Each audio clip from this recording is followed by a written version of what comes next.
శుభకార్యాలకు పూజార్ల కోసం వెతుకుతున్నారా? పూజారీస్.com లో అతి తక్కువ ధరలకే పూజార్లను ముందే బుక్ చేసుకోండి. వెంటనే కాల్ చేయండి.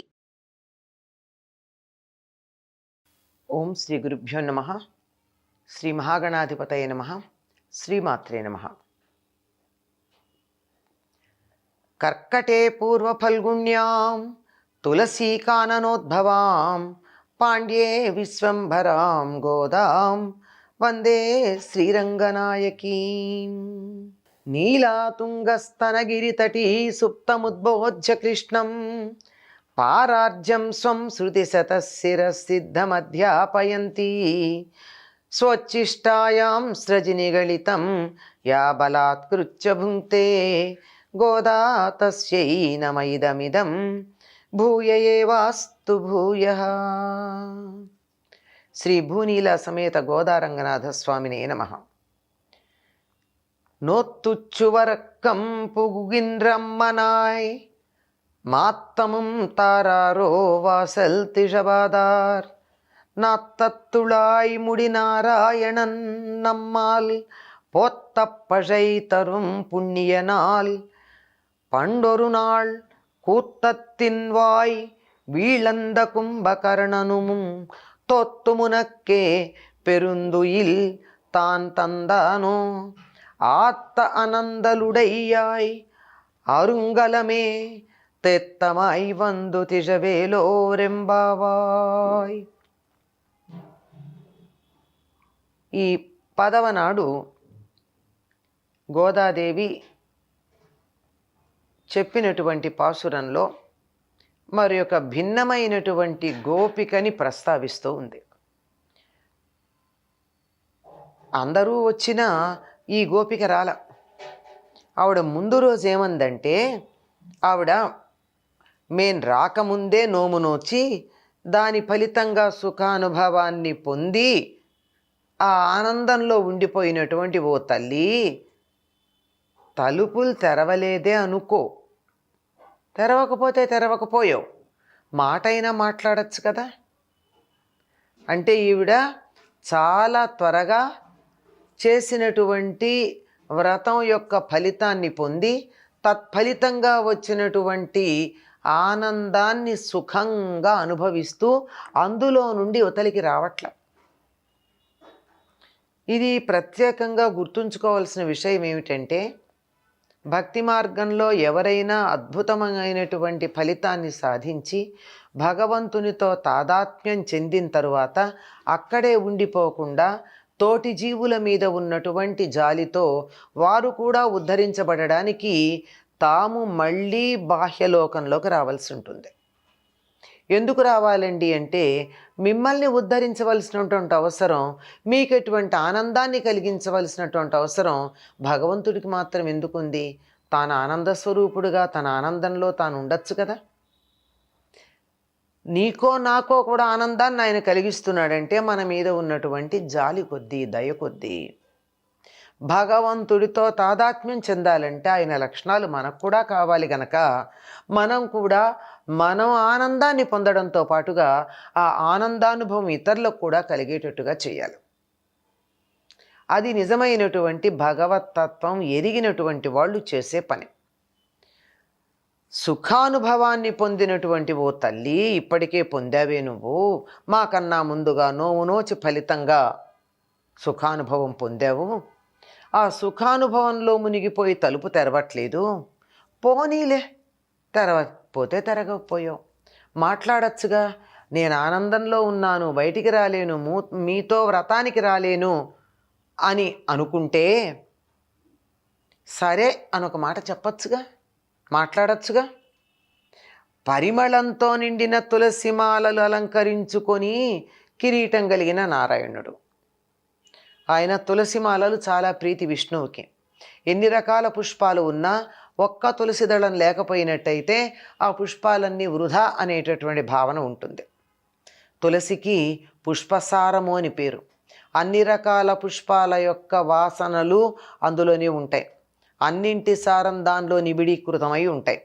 అటువంటి పుష్పసారమైనటువంటి తులసిని ధరించినటువంటి వాడు దానితో పాటుగా కిరీటాన్ని ధరించినవాడు. కిరీటం మీద కూడా తులసి దండలు పెట్టుకున్నాడేమో, ఆయనకి తులసి అంటే అంత ఇష్టం. అటువంటి నారాయణుడు అంత గొప్పవాడు. కిరీటం ధరించగలిగినటువంటి, కిరీటం అందరూ ధరించలేరు కదండి, దానికి కొంత అధికారం ఉండాలి, అర్హత ఉండాలి. అటువంటి శ్రీకృష్ణుడు ఏమీ లేనటువంటి మా వంటి వాళ్ళం మంగళం పాడితే కూడా సంతోషించి పర అనే పురుషార్థాన్ని ఇచ్చేటటువంటి పుణ్యమూర్తి. వీరు పర అనేటటువంటి దాన్ని వాయిద్యంగా చెప్పడంతో పాటు మరొక అర్థం ఏముందంటే పరాన్ని ఇస్తాడు. పరము అంటే ఇహలోకమును దాటి వెళ్ళిన తర్వాత ఉండే పరలోకం. ఆ పరలోకం ఉత్తమమైనది, ఉన్నతమైనటువంటిది, పుణ్యప్రదమైనటువంటిదైన మోక్షస్థానం కావాలని కదా మనం కోరుకుంటూ ఉంటాం. అటువంటి దానిని ఇవ్వగలిగినటువంటి వాడు, పరను ఇవ్వగలిగినటువంటి వాడు. ఆయన అంత గొప్పవాడయ్యుండి ఏమీ లేని మేము వెళ్ళి అడిగితే వెంటనే పరని ఇస్తున్నాడు అంటే ఎంత దయా స్వభావుడు. మరి అది మనం కూడా, ఆయన భక్తులమైన మనలో కూడా ఆ లక్షణం కొద్దిగా ఉండనక్కర్లేదా? అటువంటి వాడు ఆయన్ని కీర్తించాలని మనం అనుకుంటూ ఉంటే నువ్వేమిటి ఇంకా ఇట్లాగే కుంభకర్ణుడిలాగా పడుకున్నావు? ఎలా వచ్చింది? కుంభకర్ణుడిలాగా కాదు, అసలు కుంభకర్ణుడు ఓడిపోయి తన నిద్రని ఇస్తే అదంతా నిన్ను చేరుకుంది. కుంభకర్ణుడి మృత్యువు పడగొడితే నిద్రలో ఓడిపోయి తన సొత్తు నిద్రే గనక అది నీకు ఇచ్చేశాడు. ఇప్పుడు మనకి లేవు కానీ పూర్వకాలం ఏదైనా సరే ఒక పందెంలో, యుద్ధంలో ఓడిపోయిన వాళ్ళు తమకున్న దాన్ని అవతల వాళ్ళకి ఇచ్చేస్తారు. రాజు ఓడిపోతే రాజ్యం ఇచ్చేస్తాడు, పండితుడు ఓడిపోతే తన బిరుదాలు ఇచ్చేస్తాడు. అట్లాగే కుంభకర్ణుడికి ఉన్నటువంటి ప్రధానమైన సంపద ఏమిటయ్యా ఆస్తి అంటే నిద్ర. ఆ నిద్ర నీకు ఇచ్చేసినట్టున్నాడు ఓడిపోయి. మృత్యువు నోట్లో పడేటప్పుడు నేను ఓడిపోయాను, ఈ నిద్రను ఎవరన్నా తీసేసుకోండి అంటే అది కాస్త వచ్చి నీ దగ్గర కూర్చుంది. అలా కుంభకర్ణుడిలాగా నిద్రపోతున్నావేమిటి? ఇంత అధికమైన నిద్రమత్తు వదలని తల్లి మాకందరకు శిరోభూషణమైన దానా అంటుంది. ఒక పక్క కుంభకర్ణుడిలా నిద్రపోతున్నావని చెప్తూనే మా అందరికీ తలమానికమమ్మా నువ్వు అంటుంది. అంటే మాటలు ఎంత చమత్కారం ఉండాలండి. చేసినటువంటి పనిని చమత్కారంగా ఎత్తి చూపిస్తూ అది ఎక్కడా నొచ్చుకోకుండా ఉండడానికి ఉన్న ఒక గుణాన్ని కీర్తించేసి పొగిడేసి కాస్త ఉన్నత స్థానంలో ఉంచేయడం. నీ గాఢ నిద్ర నీకు ఇచ్చేశాడా? ఇంత నిద్రపోతున్నావు, మా అందరికీ నాయకమణివి నువ్వు. నిద్ర నుండి లే, మైకం వదిలించుకో, మత్తు వదిలించుకో, తేరుకొని వచ్చి తలుపు తీయి. నిద్ర నుంచి మేలుకొని వచ్చి తలుపు తీ. ఇంతకుముందు పాసురంలో కూడా తలుపు తెరవమని చెప్పడం జరిగింది. సరే, నువ్వు లేచొచ్చి తలుపు తెరవలేవు, ఆనందంలో ఓలలాడుతున్నావు నువ్వు. అప్పుడు ఏం చెయ్యొచ్చు? నోరు తెరిచి మాట్లాడు. కనీసం తలుపు తెరిచి మాకు కనపడకపోయినా నీ నోరు విప్పి మాట్లాడచ్చు కదా. వీలైతే తెర తొలగించి నీ దర్శనం మాకి. ఎందుకు దర్శనం అడుగుతున్నారు? వీరంతా ఇంకా సుఖానుభవం, భగవదనుభూతి సుఖానుభవం పొందలేదు.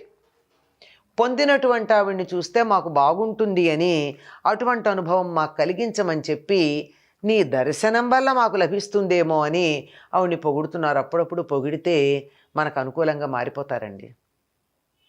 తప్పు పట్టిన దానికన్నా వాళ్ళని పొగడ్త వల్ల జరిగే పనులు చాలా ఉంటాయి. అందుకని నువ్వు సుఖానుభవాన్ని పొందావు, నీ దర్శనం ఇయ్యమ్మా మాకు. నువ్వు రా, కనపడు అనటల్లా బతిమాలుతూ ఆవిడేదో మహారాణో దైవమో అన్నట్టు, తాము ఆ సేవకులో భక్తులో అన్నట్టు దర్శనం ప్రసాదించమని అడుగుతూ ఉన్నారు. ఈ పాసురంలో మనకు కనపడుతోంది ఏమిటి అంటే, ఇప్పటికే భగవదనుభూతి పొంది ఆనందం పొందుతున్న వాళ్ళు ఆ స్థితిలో ఉండిపోక మిగిలినటువంటి వారికి ఆ అనుభూతి పొందేటటువంటి ప్రయత్నంలో సహకరించాలి అని చెప్పడం ఈ పాసురం యొక్క పిండితార్థం. స్వచ్చిష్టమాలికా బంధగంధబంధురజిష్ణవే విష్ణుచిత్తతనూజాయై గోదాయై నిత్యమంగళం. స్వస్తి.